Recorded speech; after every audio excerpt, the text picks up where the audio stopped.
Hello friends, मैं मनिंदर सैनी स्वागत करता हूं इस इंग्लिश लैंग्वेज लर्निंग सीरीज़ की अगली क्लास के अंदर आपका।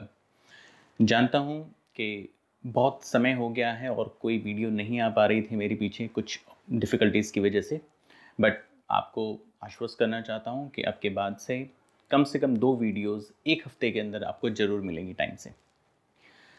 और आज की क्लास जो होने वाली है, वो एक ऐसा क्वेश्चन है जो मेरी टीचिंग करियर के अंदर बहुत बार मुझसे पूछा गया है। क्योंकि ये क्लास असल में है किन लोगों के लिए, सबसे पहले ये जानना ज़रूरी है।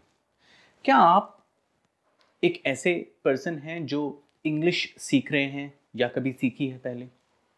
या फिर आप उनमें से हैं जिनको हमेशा इस बात का डाउट रहता है कि पता नहीं मुझे इंग्लिश आ गई है या नहीं आई है, हमेशा एक डाउटफुल अपने ऊपर डाउट ही क्रिएट होता है? या फिर आप उन लोगों में से हैं जो बार-बार अलग-अलग प्लेटफ़ॉर्म्स पे इंग्लिश स्पीकिंग का कोर्स कर रहे हैं? अगर हाँ, तो ये वीडियो आप ही के लिए है। इस वीडियो के द्वारा आपको ये पता लगेगा कि वो कौन से पैरामीटर्स हैं, वो कौन से साइन हैं, कौन से लक्षण हैं, जिनसे हम ये पता लगा सकें कि आपको इंग्लिश वाक़ई आ गई है। ठीक है? तो चलिए देखते हैं। तो फ्रेंड्स, मैं आज आपको 3 उन इमोशंस के बारे में, उन 3 लक्षण के बारे में, 3 पैरामीटर्स के बारे में बताना चाहूँगा, जिसके बारे में अभी तक किसी ने भी नहीं बात की है और ये बहुत ज़रूरी है जानना। सबसे पहली चीज, आप खुद से इस बात को लेकर सोच के देखिए कि जब कभी आप बहुत गुस्से में होते हैं, यूर इन एंगर, राइट? बहुत सारे एन नंबर ऑफ रीजंस हो सकते हैं कि अ, आपका किसी ने दिल दुखाया है, या फिर हो सकता है कि आप अपनी परफॉर्मेंस को लेकर फ्रस्ट्रेटेड हैं, या एक्स वाई जेड कोई भी रीज़न हो। क्या आपने कभी इस बात को गौर किया है कि क्या उस समय आप उस फ्रस्ट्रेशन में, उस एंगर में, क्या आपने इंग्लिश बोली? अगर आपने कोशिश की होगी, मैं सभी के लिए नहीं कहता, पर ज्यादातर केसेस के अंदर आपके मुंह से वो निकलेगी ही नहीं, या उस जो सही शब्द का जो आप उस टाइम जो कहना चाहते हैं, जो अपनी बात कहना चाहते हैं, जो रखना चाहते हैं, या जिस लहजे में रखना चाहते हैं, वो नहीं आएगी। सोच के देखिए, बिल्कुल नहीं आएगी। ऐसा ही होता है। तो यही हमारा पहला जो लक्षण है। अगर आप बहुत गुस्से में हैं और उस वक्त भी आप इंग्लिश में अपनी बात को रख पा रहे हैं, किसी को फटकार लगानी है तो आप उसको फटकार लगा पा रहे हैं, अपनी बात कह पा रहे हैं, जैसे भाषा में कहना चाहते हैं वैसे कह पा रहे हैं, तो उसका मतलब ये है कि हाँ, ये पहला साइन है फ्रेंड्स कि आपको इंग्लिश बोलना आ गया है, और काफी अच्छा बोलना आ गया।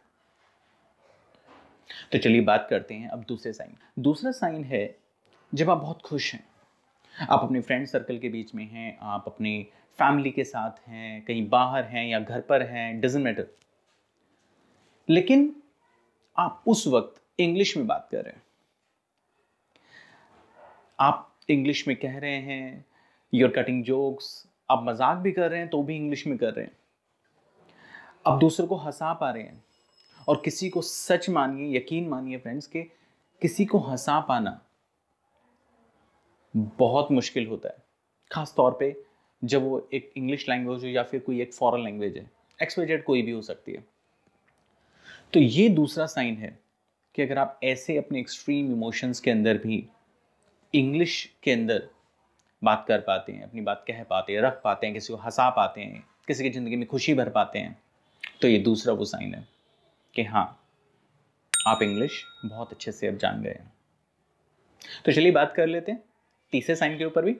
तो तीसरा साइन क्या है फ्रेंड्स? देखिए, तीसरा साइन ये है कि जब आप बहुत उदास हैं, आपका मन दुखी है किसी वजह से, कोई भी रीजन हो सकता है, आप रो रहे हैं और उस समय भी आप इंग्लिश में कह रहे हैं, अपनी नाराजगी, अपने दर्द को, अपने दुख को जो आप बयां कर रहे हैं, जो दूसरों को बता रहे हैं, वो इंग्लिश में आ रहा है। यकीन मानिए फ्रेंड्स, आप सोच के देखिए कि क्या ऐसा है, ये क्या ऐसा कभी आपके साथ हुआ है? अगर नहीं, तो इसका मतलब ये है कि आप उस लेवल तक नहीं पहुंचे।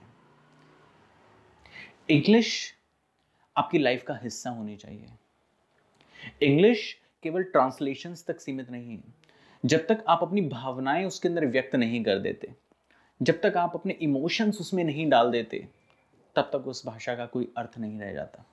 तो मैं उम्मीद करता हूँ फ्रेंड्स कि आपको अच्छे से इन 3 पैरामीटर्स के, इन 3 साइंस के बारे में आज पता लग गया होगा, और आज की क्लास के बाद आप हर क्षण उस लेवल तक पहुंचने का प्रयास करेंगे।